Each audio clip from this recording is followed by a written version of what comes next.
Our next guest thinks that Tony Hayward should go because his credibility has been undermined. He is Colin McLean, SVM Asset Management CEO.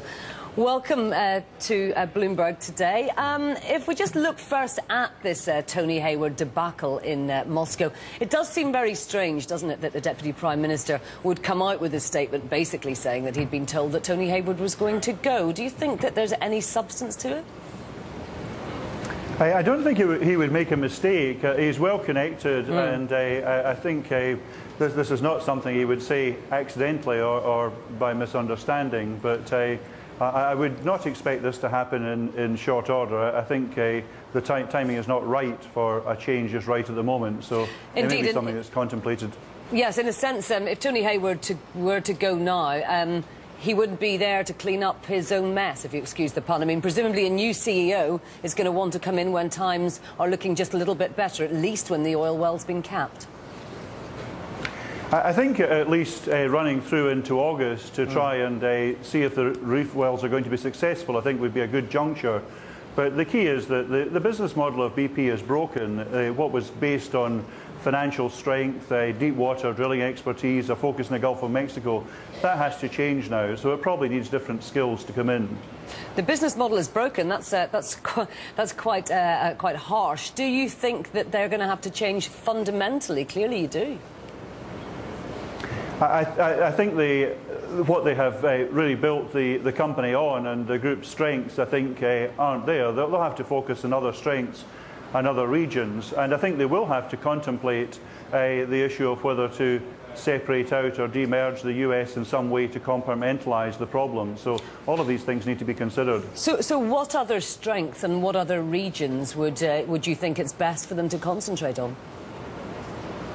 Well, certainly the Russian joint venture is a successful one, and there are other interests around the world where they may be able, provided they can demonstrate an improved safety record, they may be able to continue operating.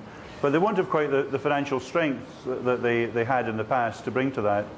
Now, there has been talk that they would actually cut off some of the Russian joint venture. They would sell off some of Russia in order to raise some capital. But you seem to think that that is not the way forward for BP. No, I think it will be much easier to sell out part interests in fields, perhaps sell down interests.